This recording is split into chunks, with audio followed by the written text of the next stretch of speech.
over here, he gets the grip, and I get this. I'm gonna go 2. This one needs to go on top, by the way.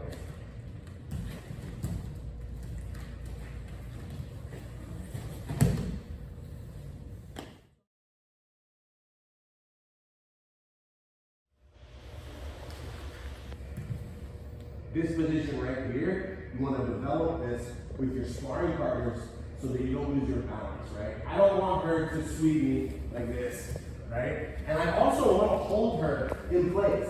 So in order for me to do that, you see my hip right here? It cannot be too close to Megan. If it's too close to Megan, when she goes into me, I lose my balance, right? So when I back step, I get my grips. They're very tight, holding her in place. And then my free leg is moving my butt until I can step. As soon as I can step, I can start to retract, look at my foot here, it steps over the ankle, and then I can curl out, and then I can be in any side control that I want to be. Plan, by the way, for me, like when I get into headquarters with anyone, can I just get the underhook and knee slice? Can they stop it? Because it's one of like some of the people's very best passes, spoilers, very best pass, everybody knows it's coming. You get an underhook and knee slice. It's not that easy to stop when the guy's good at it. They juke you and then all of a sudden underhook knee slice. So can I get it? Then if I can't, I start looking at the X, I start looking at the back step. When I get to the back step, I have my hand here rather than one of the other legs for a reason. If I don't think that I'm gonna get my leg, right? I'm gonna go back to 3/4 mount. So I retract as much as I can. My kneecap is free, but I can't get my foot out. So what I do is I keep pressure here, and I step over my hand and I let go at the last second, and we're here. If you mount like this on anyone and they have your foot, I mean, what do you think the next thing is gonna be? You're gonna push it to half guard, right? But look, now I have the original pass, the knee slice with underhook. So start with the back step. Push this down. And then you need them to do that. If they don't do that, tell them, don't forget, push my leg. And then here's the underhook. And here's the knee slice. Let's go.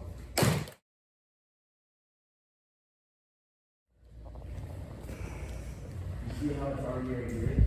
Look at my elbows. And then I can go here.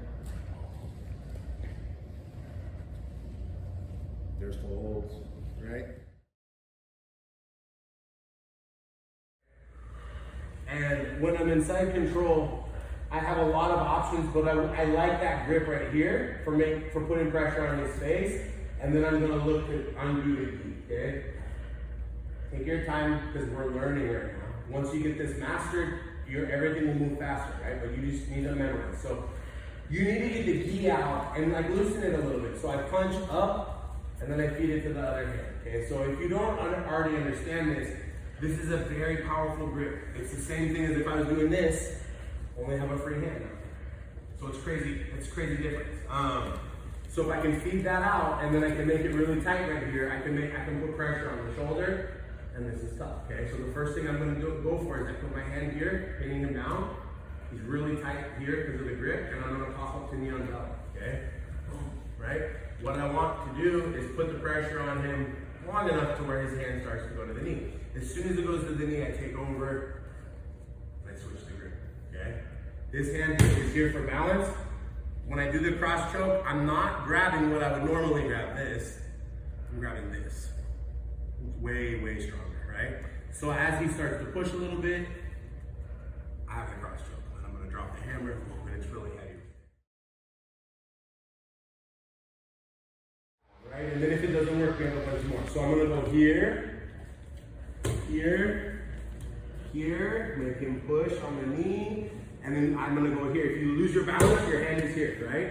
He starts to turn towards me a little bit. I take the fingers and I turn and I drop. The cross choke is super powerful. Choke. So I'm here. I shoot and I'm fighting for the grip and he's not letting me, right? So the more that I pull him towards me, you see that little, I grab his wrist,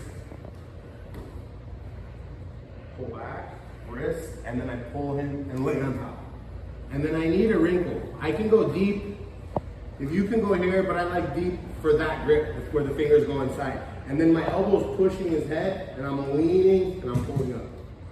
So I have some downward pressure here, and a lot of pressure there, right? There's an artery there. Pat's gonna have to take care of that one, his own shoulder. The other one has the blade of my arm right on it. It's gonna go right into it. So when I'm here, I'm thinking like that.